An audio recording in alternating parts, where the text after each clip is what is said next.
Hello, I'm Jode, and I'm excited to have you here at this Cultural Awareness Training, which is a mandatory session for all volunteers and team members who join the Lisbon Project. This training is essential because at Lisbon Project we work with people from all over the world, each bringing their own unique cultures, languages and life experiences. We value community and we aim to build one that integrates and empowers migrants and refugees, and learning how to be culturally aware is an important step to this goal. So why is it so important? The Lisbon Project is a diverse and inclusive space for over 100 nationalities represented, people from different countries, ethnicities and backgrounds coming together. And as a volunteer, you'll be interacting with migrants, refugees and team members who may have different customs, communication styles and perspectives. And cultural awareness helps us build strong, respectful and meaningful connections. In this session, we'll explore what culture is, how it shapes interactions and how to navigate cultural differences with sensitivity and respect. You'll gain practical skills to communicate effectively, support our community members and work in teams in a way that is welcoming and inclusive.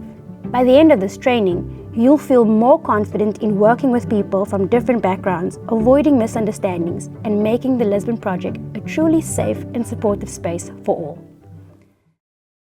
Cultural awareness or cultural sensitivity is the ability to understand, accept and respect different cultural identities.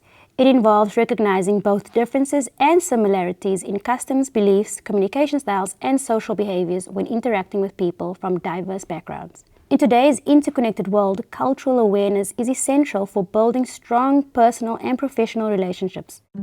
At the LP, every day you will have the opportunity to collaborate with people from diverse personal, professional and cultural backgrounds.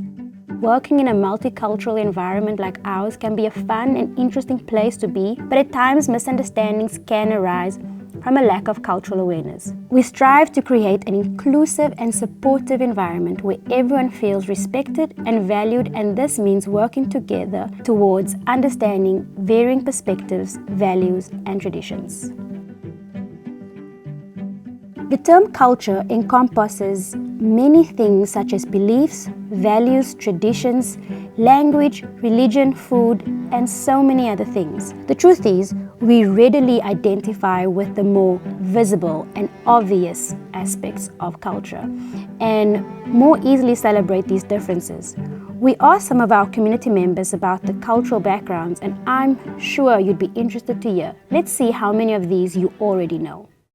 My favorite traditional food is called arroz de polvo, octopus rice, I would say. It does bring me a lot of good memories, especially when I was studying here in Lisbon. I was living at my grandparents' house and my grandmother would just make the best arroz de polvo I ever had. And I don't think there's anything that can beat that. Arepa.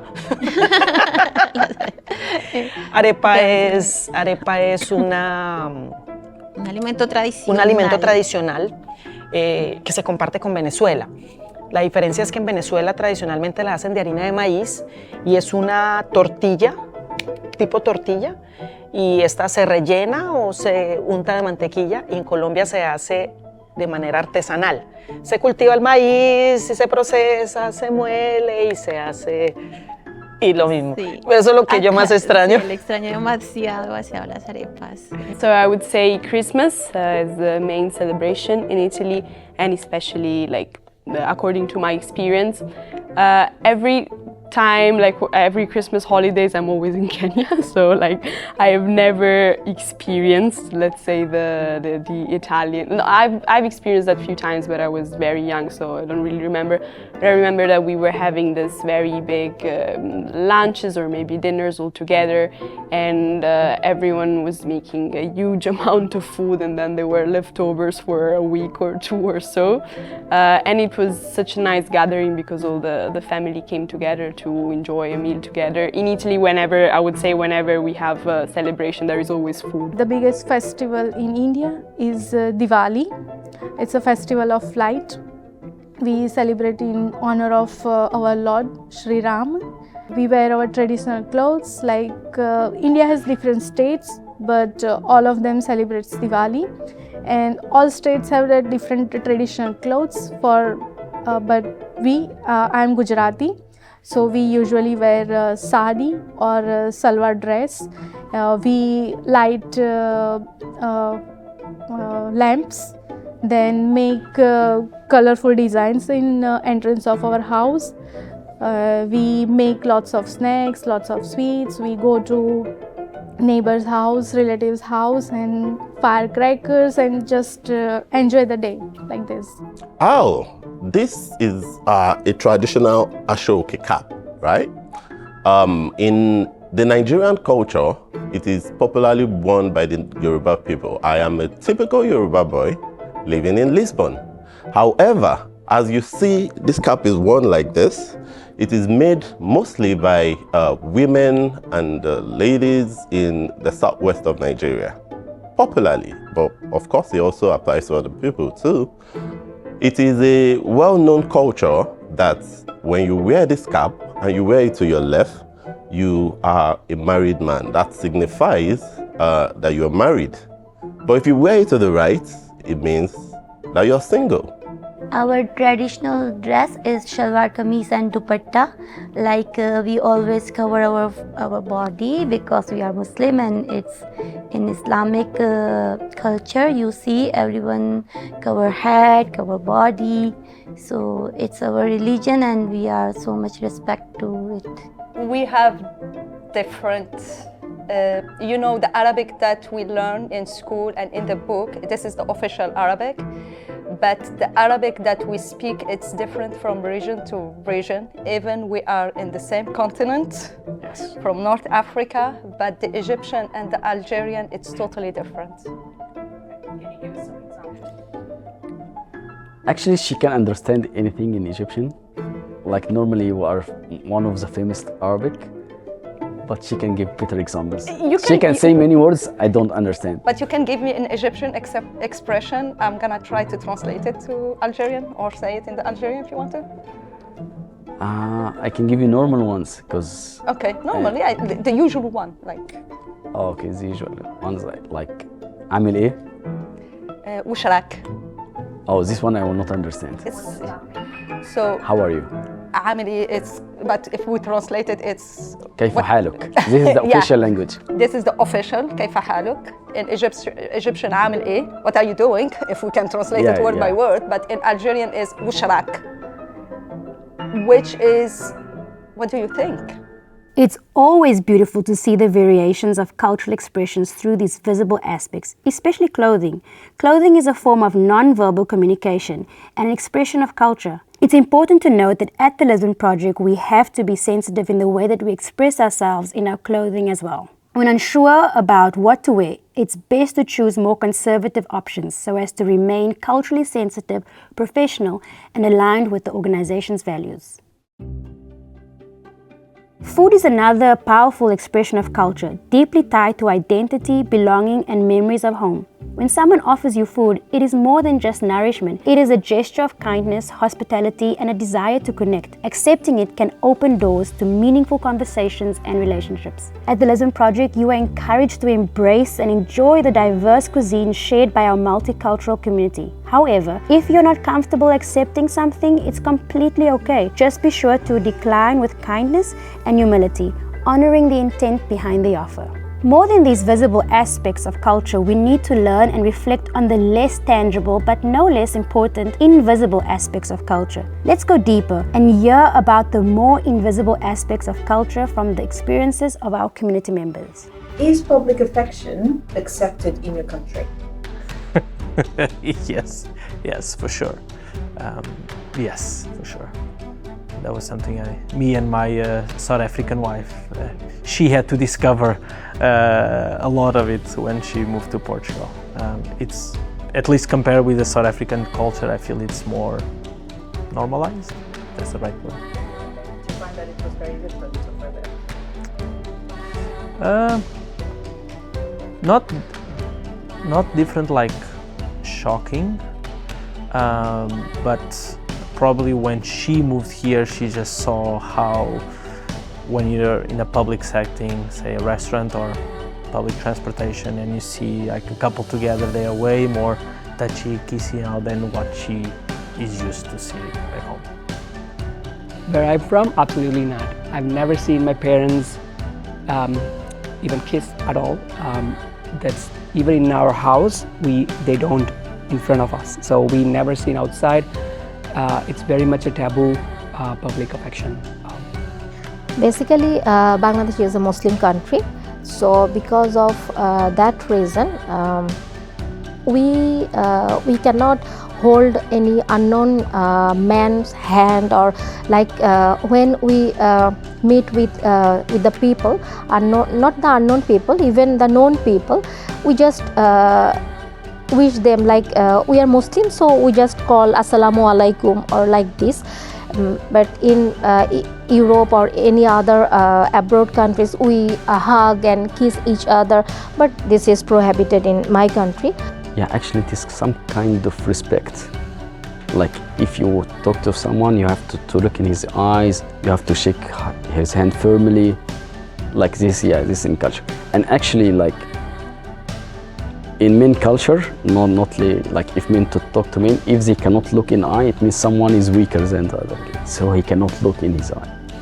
If it is very serious, yeah.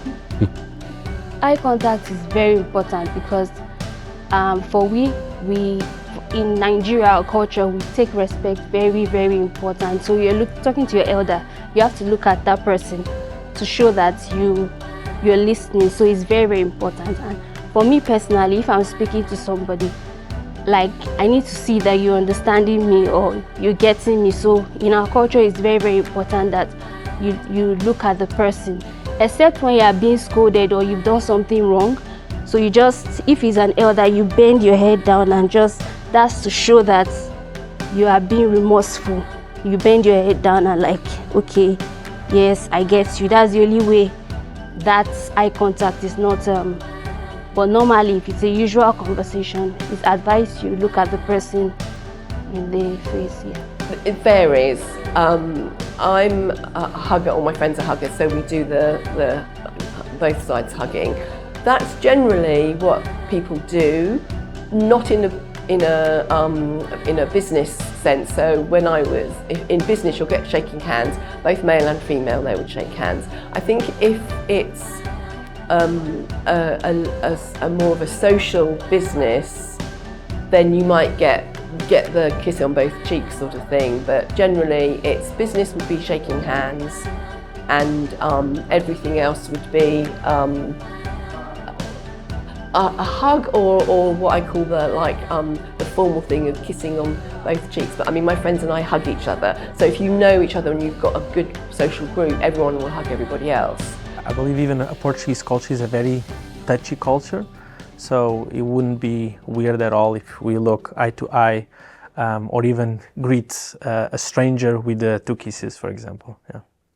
Physical gestures and greetings vary widely across cultures. As we just heard from Pedro, some cultures greet with 2 kisses on the cheek like we do here in Portugal, while others may hold hands during conversations as we see some African men doing, and some Asian countries prefer to avoid physical contact altogether, valuing personal space. It's important to approach physical interaction with sensitivity and respect. At the Lisbon Project, when you're unsure, start with a neutral gesture such as a smile, a wave, or verbal greeting. Let the other person guide the interaction based on their comfort level. Always be attentive to body language, and when in doubt, it's best to ask or observe. Respecting each other's boundaries is key to fostering a welcoming and inclusive community. Cultural norms around male and female interactions can vary significantly. In some conservative cultures, communication between men and women outside of the family may be rare or discouraged, and such interactions in professional or social settings can be deeply uncomfortable.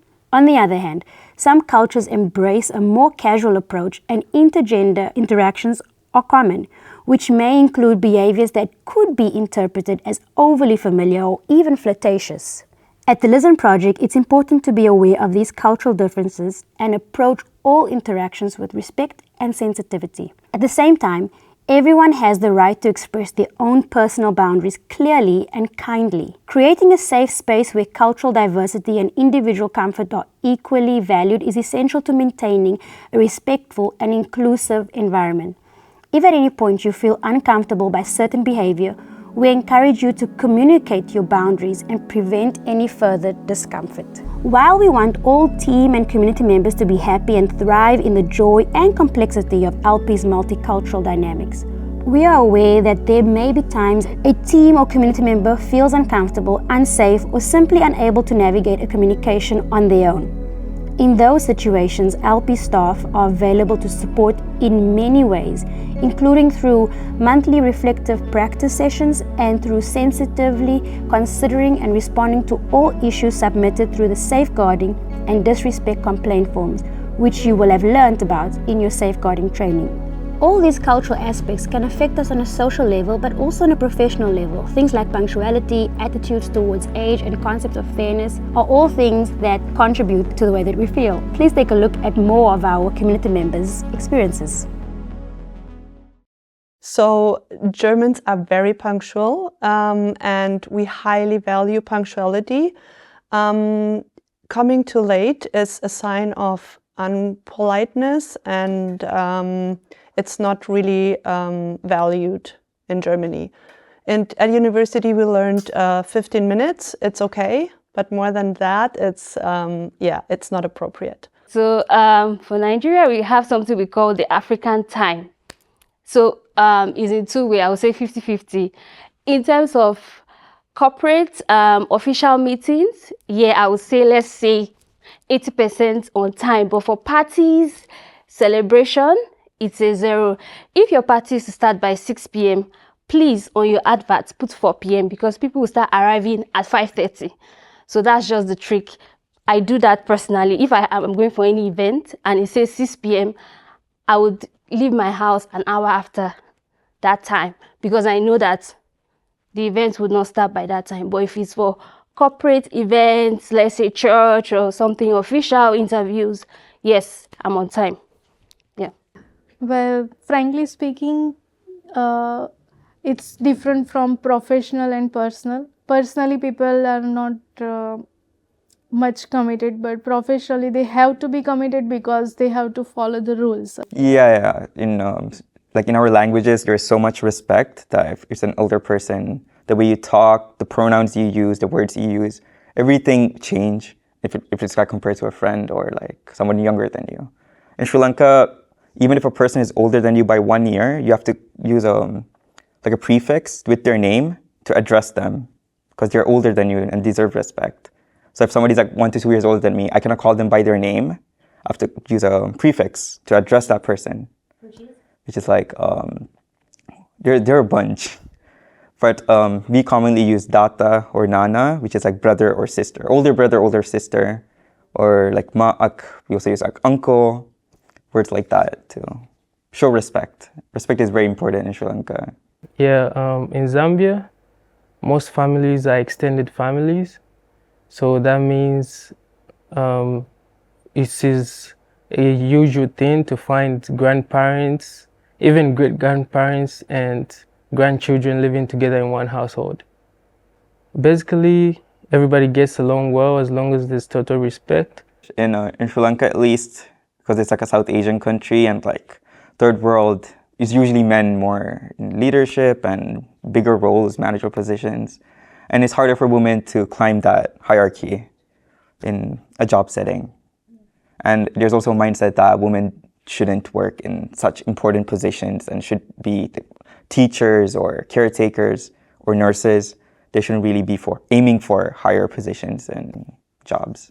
Yes, I see. So the best characteristic which will like keep you at a job even for a long period of time is probably honesty and loyalty. So the most valuable thing to Zambians, especially employers, is just be honest. Like if you are sick, tell them you're sick, and not you say you're sick and they find out that you went for a concert or you just said that so because you were bored come to work. Yeah, that will probably get you fired. Hopefully none of you are calling in sick after a concert during your commitment at Lisbon Project. While interesting to hear, cultural aspects are not limited to what we just heard. These are just snapshots from real people with real lived experiences of their culture. Portugal has changed quite a bit since the start of the Lisbon Project. In 2017, Portugal recorded around 400,000 foreigners. In 2025, the number of foreigners has increased to 1.6 million. Today in Lisbon, it is inevitable that you will bump into someone from a different culture almost every day. It is important that we educate ourselves on other cultures and stay away from stereotypes that oversimplify ideas about groups of people. These usually come from assumptions, media portrayals, or a lack of knowledge, and can be harmful towards the LP's goal of inclusivity. Stereotypes create barriers and prevent genuine connections. They lead to misunderstandings and discrimination, and they ignore the individuality and complexity of people. Colombia no es Pablo Escobar. Es en serio. Colombia es mucho no es más- Pablo Escobar. Sí, tristemente los colombianos llevamos aquí Pablo el nombre Escobar. Pablo Escobar y realmente sí, infortunadamente o desafortunadamente hace parte de nuestra historia como país, pero no nos representa, no representa a los colombianos lo que somos hoy día, no representa al país tan maravilloso y tan biodiverso que tenemos, o sea, no representa, entonces sí es eso, o sea, como no es, Colombia es más que eso. I think people maybe can think that we are lazy a little bit, or also because we are a little bit loud, and also we love to talk and chill. So people think that we are, I think, maybe lazy. But when you think about like gender perspective, and we have also this idea, I think, here in Portugal, that the women in Brazil, they're very easy, and yeah, they're just super open and everything, or they want to steal husbands and things like that. And yeah, that's not the truth, but yeah, people have this idea about Brazilians. That they're boring and that they are too traditional. I wouldn't say that. I mean, of course, there is these people, but I think there is completely, if you look on big cities like Berlin, there is you find all kinds of people. And Germans, yeah, I mean, they can be boring, but it's not everyone is like that. To avoid stereotypes, one should get to know people as individuals, ask open-ended questions instead of assuming, be aware of your own biases, and challenge stereotypes when you hear them. Unconscious bias refers to the automatic and unintentional judgments we make about people based on past experiences, culture, and social conditioning. It happens without us realizing it and can affect how we interact with others. So why does it matter? It affects our decision-making, like who we listen to, trust, or support. It can unintentionally exclude or disadvantage people. It reinforces stereotypes and limits understanding, and it can negatively impact the experience of migrants and refugees, making integration harder. How to respond and overcome unconscious bias? Pause and reflect before speaking. Challenge your first impressions and ask yourself, am I making an assumption?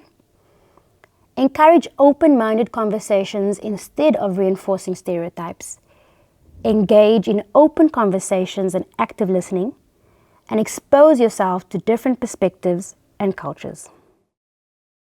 At least based on my experience, when you meet people and talk and get to know them a little bit better, and then there is, because we all have a glass, right? Like stereotypes are something that is that's what protects you, that you already know what to expect. Your brain always, in one of my courses I read, it's like take only 5 seconds to stereotype somebody. You don't even know, it just poop. But I think when you get to know people more, you can slowly start to work around your misconceptions or stereotypes. Even in my, this also to say like, I just want to be careful, because they say like, okay, well, Indians, they are getting, culturally have misconceptions in the Western part of the world. Like even within India, we have a lot of that going on, even within North and South, even within the South. So we always have that cultural clashes, conflicts, because we are used to a certain setting. I think when people come together in a safe space where they get to know each other and talk to each other and they find common ground. I think that's the best way to know about your cultures more. I think we have to be in a space so we can talk about why do I eat with my hands. Without you knowing me, you will immediately think like that's not very clean way to do it. But let's talk and we get to know each other a little bit better, and then I can start to explain where we are in a space where you can have that conversation. Be open-minded, be curious, ask a question respectfully, and like for me, I'm always eager to learn about other cultures and happy to share also some of my culture. It makes me really proud. So I think like it's love. So once we have this, we can create peaceful and respectful communities. And that's the goal. At the Lisbon Project, we want to create peaceful and respectful communities. This won't be easy when you're working alongside people from all over the world. This includes not only our community members, but also your fellow volunteers and team members. It is important to recognize that misunderstandings may occasionally happen. It is not if, it is really a matter of when. Misunderstandings can stem from different communication styles, work habits, or expectations. And that's okay. It's part of learning and growing together in a multicultural environment. Here are a few practical tips to help foster smoother collaboration. Set clear expectations early on. For example, let your team know if you tend to send written summaries after meetings or if you're currently working on improving time management, aka you're usually late. Communicate what is important to you. Others may be unaware of your culture. Don't assume that they know your culture. Communicate your boundaries or preferences with kindness and humility. Stay curious when things feel unfamiliar. Instead of asking, "Why do you do that?" try phrases like, "I noticed this," or "How come?" or "That's interesting, can you tell me more about?" These approaches invite dialogue and show respect. Avoid interrupting, especially in group settings. In some cultures, interrupting is seen as disrespectful. Allow others to finish speaking and use active listening cues like nodding or brief affirmations. Clarify instead of assuming. If you're unsure what someone meant, try saying, "Just to make sure I understand you correctly," or "Could you explain that part again?" Respect different approaches to time and deadlines. Some cultures are flexible with time while others are strict. If timing is important, clearly communicate deadlines and follow up kindly. Give feedback with sensitivity. In cultures where directness may be considered rude, try the feedback sandwich methods. Start with something positive, share the improvement area, and end with encouragement. And lastly, do everything with love. At Lisbon Project, our brand is love. We believe in the power of loving people until they feel they belong. It is subtle yet transformational, and we know it. When misunderstandings occur, respond with love, assume the best of the other person, and open a kind dialogue. Creating an inclusive environment starts with small, intentional steps, and your openness will make a big difference. As a team member, you're not just giving your time, you're building bridges across cultures and helping to create a feeling of belonging. Thank you for watching. Let's be the change you want to see.